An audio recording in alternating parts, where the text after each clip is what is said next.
Oi pessoal, bem-vindos a mais uma aula de ED. Essa é a segunda parte da aula de árvores. O finalzinho da aula passada, do vídeo passado, eu dei uma engasgada e resolvi começar um novo vídeo, tá? Então a gente estava falando do arquivo que define o TAD de uma implementação de uma árvore binária comum, ou seja, o arquivo arv.h que eu coloco aqui, né? A primeira definição é o typedef do tipo opaco, daquela estrutura do slide anterior, que é essa estrutura que a gente define a estrutura árvore com campo info o ponteiro para a esquerda e da direita. E aí eu tenho, obviamente, a definição desse tipo opaco aqui. Vou colocar a caneta, senão ela não funciona. Esse tipo opaco que é o typedef, o nome desse tipo é arv, e de que tipo ele é? De struct arv, né?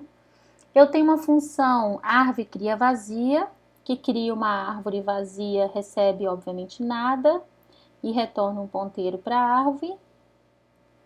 E uma outra função arv cria, que recebe a informação do nó, que no meu caso é um caractere, a subárvore da esquerda, a subárvore da direita. Uma outra função de liberação da árvore, recebe a raiz A da árvore e libera toda a memória. E a função que verifica se uma árvore está vazia, recebe a raiz da árvore e retorna o inteiro, um booleano em C. A função pertence, que recebe a raiz da árvore A, um caractere C, que é a chave de busca para eu encontrar, verificar se esse caractere está na árvore ou não. Então, retorna um booleano. E a função de impressão, que vai imprimir os elementos dessa árvore. A gente vai passar por cada uma dessas funções, tá? Considerando, obviamente, a definição dessa árvore binária na representação em C, na implementação em C, né? Uma árvore binária ou ela está vazia ou ela é uma raiz seguida de subárvore da esquerda, subárvore da direita.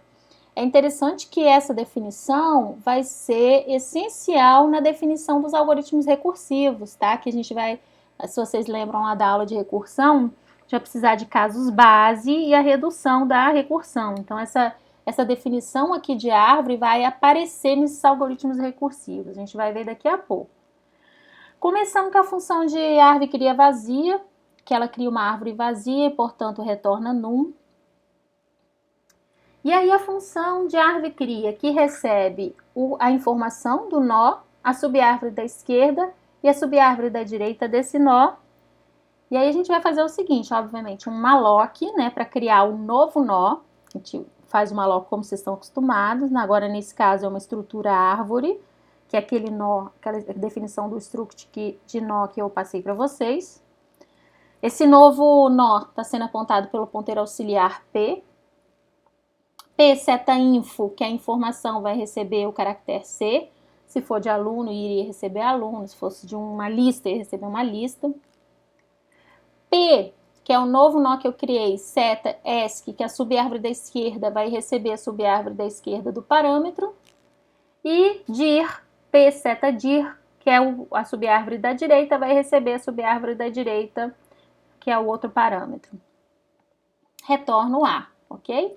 Então, se eu tenho, por exemplo, uma subárvore da esquerda, que é a B e C, veja. Eu tenho a subárvore da direita, que é D, E, F. Então, tenho aqui S, A, E, aponta para esse nó. S, A, D, aponta para esse nó. E eu quero criar um nó, por exemplo, Z, caractere Z. O que vai acontecer? Eu vou alocar esse nó, né? Dou uma alloc, coloco o Z, que é a informação desse nó, a letra Z. P seta S, que vai apontar para S, A, E, que é a subárvore da esquerda. E P seta dir vai apontar para S, A, D. Esqueci de colocar aqui as subárvores aqui, tá? Então, a gente atribuiu esse ponteiro para a esquerda, o ponteiro para a direita. E o Pzinho estava apontando para cá, que eu aloquei esse nó atribuindo o endereço a P, retorno P, que é a nova árvore, tá? Que eu acabei de montar. Por enquanto, aqui não tenho recursão ainda, tá? É o que a gente está acostumado a fazer, sem muito mistério. Agora, para montar montar uma árvore, a gente vai usar essas duas funções, cria vazia e árvore cria, tá? E a função esse aqui para verificar se a árvore está vazia, é só perguntar se a raiz está nula. Se a raiz está nula, ela é vazia, tá bom? Daqui a pouco a gente vai montar uma árvore para vocês entenderem como a função árvore cria vai ser utilizada. Agora, a função que libera a memória alocada pela estrutura da árvore, né? A gente aprendeu a montar uma árvore e como é que a gente vai liberar? Agora, vejam bem que eu não vou conseguir liberar uma árvore de cima para baixo. Se eu tiver uma árvore desse tipo aqui, olha.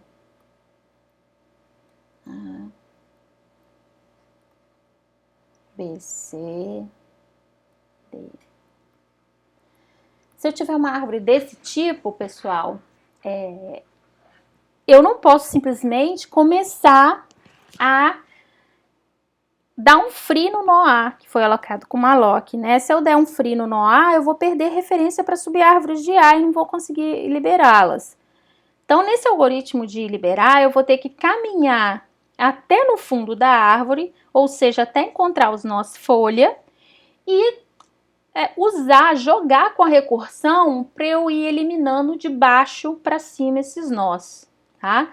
Então, esse é o algoritmo que o algoritmo faz. E como ele é recursivo, eu vou precisar utilizar a recursão, a gente tem que lembrar que todo algoritmo recursivo tem que ter um ou mais casos base e a redução da recursão, né? E aí eu estou utilizando como caso base o caso da árvore estar vazia. Se a árvore estiver vazia, a gente vai retornar null, não vai entrar nesse if e retorna null.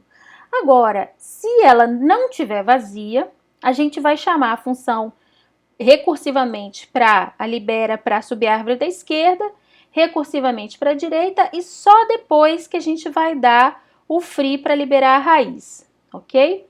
Então, por exemplo, se eu tenho essa árvore, se eu quiser liberá-la, o ponteirinho A vai apontar para a raiz, né? Ela não vai estar nula. Eu vou chamar a árvore libera para a esquerda, ou seja, comecei chamando a função árvore libera para subárvore da esquerda. Então, eu tenho uma chamada aqui da recursão, ou seja, quando eu chamo a subárvore da esquerda vai ser atribuída ao ponteiro A nessa segunda chamada da função, ou seja, na chamada da recursão. Novamente, não é null, eu vou chamar para a esquerda, vou seguir o mesmo padrão. Novamente, não é null, eu vou chamar para a esquerda, agora o A vai estar apontando para null, nesse nível da recursão. Então, eu chamei aqui e chamei aqui. Quando eu chamo para null, ele não vai entrar no if e vai retornar null. Retorna para a chamada anterior, tá? Inclusive, essa função chama recursivamente e ignora o retorno, porque não precisa fazer nada. Então, eu vou voltar para cá, né, na chamada anterior da recursão, volto para esse ponto aqui. Quando eu volto para esse ponto, eu vou para a subárvore da direita, tá? Então, vou ter um azinho, vou chamar a função recursivamente para cá. Chamei para a esquerda, vou chamar para a direita. Vejam que eu desci toda a árvore até o nó folha, que é D. Chamo para a direita, vai ser null, vou retornar null. Volto para o nível anterior da recursão, que agora nesse momento eu estou aqui. Se eu já passei na subárvore da esquerda e já passei na subárvore da direita, eu vou conseguir dar um free no A nesse nível da recursão, ok? Dou um free no A e retorno null. Retorno para a chamada anterior. Na chamada anterior, eu estava aqui, nesse ponto, porque eu chamei para a subárvore da esquerda, agora eu vou chamar para a subárvore da direita de B e atribuo o valor do parâmetro A null, que é a subárvore da direita de B. É null, retorno null, não faço nada, voltei. Quando eu volto, eu estou nesse ponto daqui, né? Nesse nível da recursão. Consigo dar um free no A. E aí vai seguir esse padrão, né? Essa função segue esse padrão de descer, vai descendo para a esquerda, vai para a esquerda até não poder mais. Quando eu não posso mais vir para a esquerda, eu tento ir para a direita. Quando eu chego no final, eu consigo dar um free no nó. Se eu andei na esquerda e já andei na direita, eu consigo dar um nó e volto para a chamada anterior. Vou seguir nesse padrão, cheguei, retornei null para cá, vou descer na recursão para a direita, chamando, né, a função recursivamente, atribuo a A, vou para a esquerda, não vai dar em nada, vou para a direita, não vai dar em nada, consigo dar um free. Depois eu volto para a primeira chamada da função, já analisei toda a subárvore da esquerda, já analisei toda a subárvore da direita e eu consigo liberar a raiz, tá? Então esse é o primeiro exemplo de função recursiva em árvore.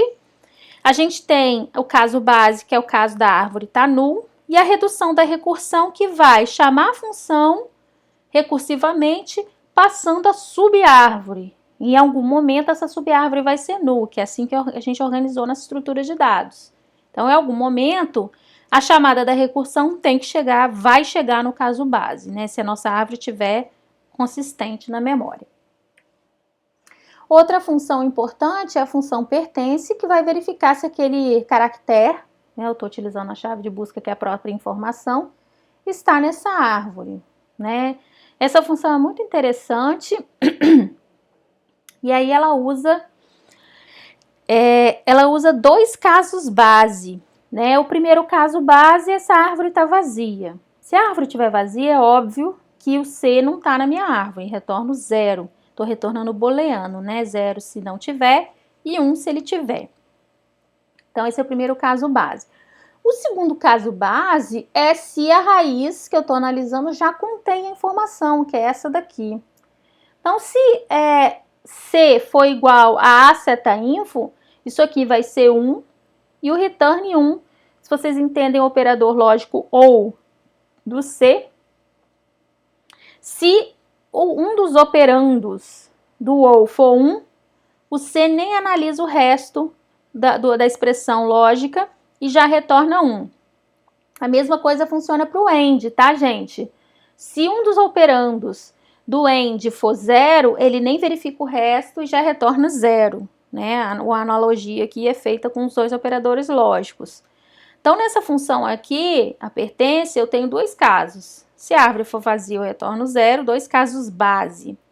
Caso contrário, se a seta_info for igual a C, retorno 1. Vejam que eu usei esse operador lógico OU dentro desse else aqui. Vocês não precisam usar, se vocês quiserem fazer os ifs aninhados, né? Se a seta_info for igual a C, retorne 1, tá ótimo, não tem problema nenhum, tá? Agora, se não for, se isso aqui for 0, né, se a seta_info for diferente de C, ele vai pegar e analisar, chamar a função recursivamente para a esquerda, para a subárvore da esquerda. Então, a função pertence vai ser chamada para a subárvore da esquerda, passando a mesma chave de busca. E esse processo vai se repetir na subárvore da esquerda. Se ele encontrar, ou seja, ou 0 ou 1, vai ser retornado aqui como retorno dessa função, que é um dos operandos desse OU, né? Esse OU é formado por 3 operandos, operando que é esse operando 1, esse operando 2, que é o resultado da chamada da recursão para a esquerda, e esse operando 3, que é o resultado da chamada da recursão para a esquerda. Se esse aqui for 0, pessoal, se arv pertence a seta_esc C for 0, ele vai procurar para a direita. Agora, se já achar para a esquerda, se for 1, ele já vai interromper o percurso, tá? Então, essa função é interessante, que ela não é, ela é espertinha. Se já achar para um lado, se já achou na raiz, já sai, não anda mais na árvore, porque é inútil, já sei que o elemento está lá. Se achou para a esquerda, também sai, não vai para a direita. Se não achou para nenhum dos lados, que é o pior caso, ele vai andar na direita, tá? Então, essa função é bacana. Se eu fizer uma árvorezinha aqui, só para a gente ver um exemplo.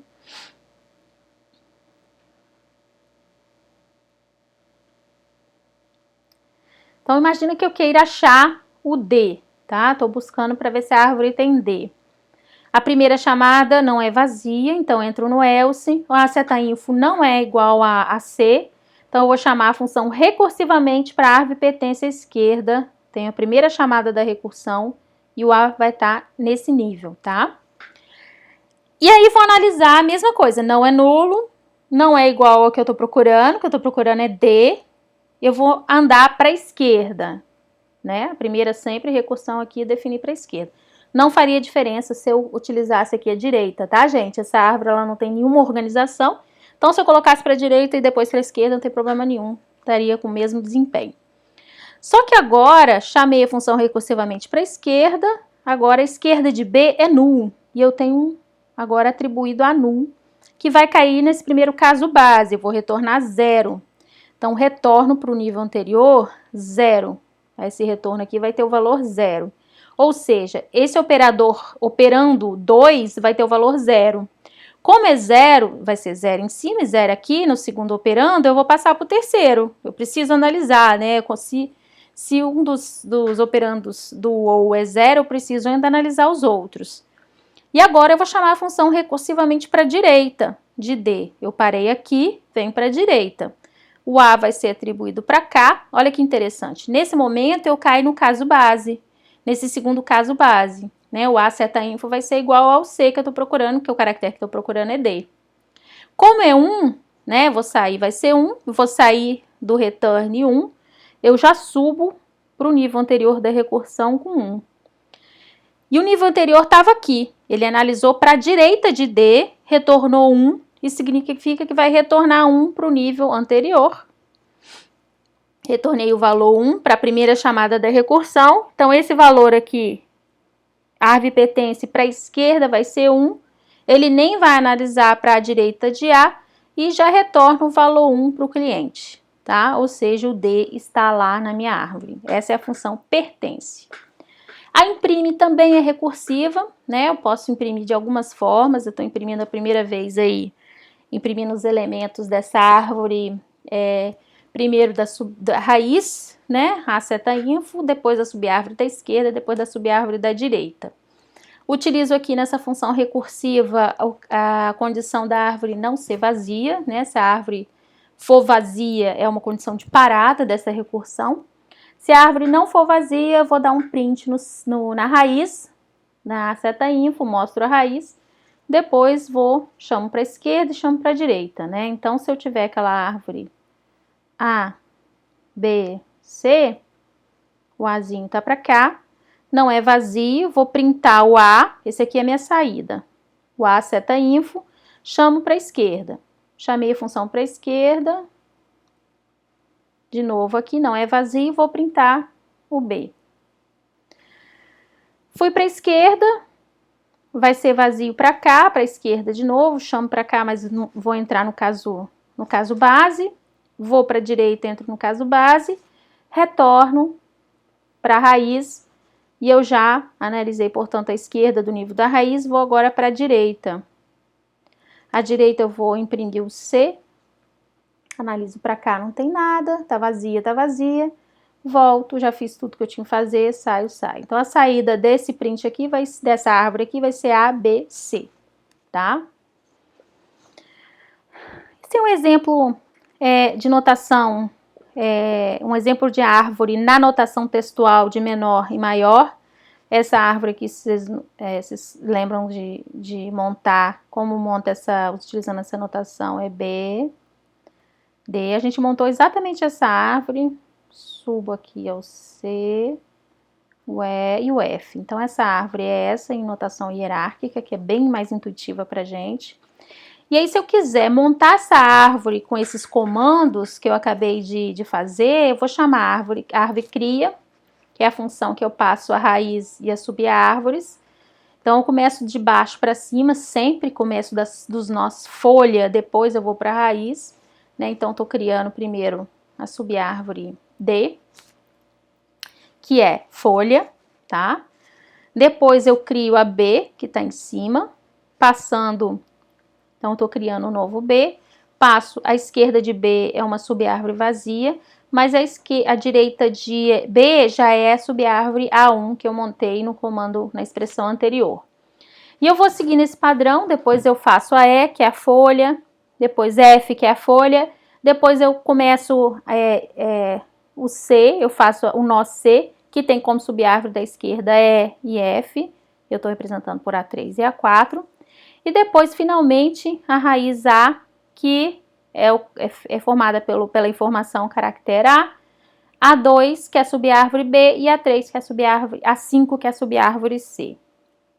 Se eu não quiser fazer várias chamadas de função, eu posso utilizar a notação de parênteses aninhados, fazer uma única variável ponteiro para a árvore, chamo a árvore cria, a árvore cria, aninho aqui com outra chamada de árvore cria, que é B, árvore cria vazia, a esquerda de B é nulo, a direita de B é o D, vocês podem continuar aqui, né, com a mesma história, depois C, os filhos de C são duas folhas, E e F, e aí eu tenho no final o A, que eu tenho como filhos o B e o C, tá?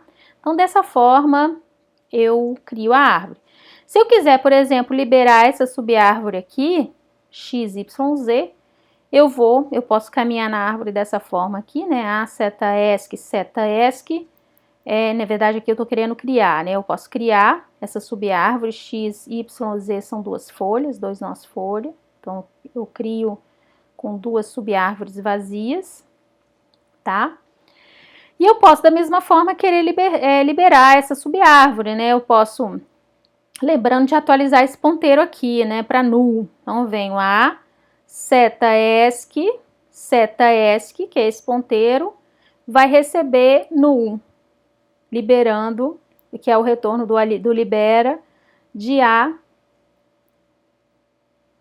Olha, não, eu estou eliminando E, né? Se eu quisesse liberar essa subárvore, eu faria a seta ESC,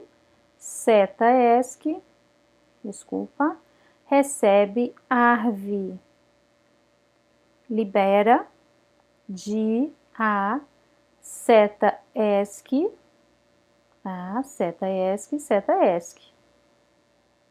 né? Então, esse arv libera vai liberar toda essa subárvore aqui, libera, e vai atribuir null a esse ponteiro A seta ESC. Esse exemplo aqui está liberando o E, né? Eu confundi aqui, achei que ele ia liberar a mesma subárvore que foi alocada. Beleza, pessoal, vou encerrar esse vídeo aqui e parto para o outro, para a gente não ficar com vídeos muito longos. Até mais!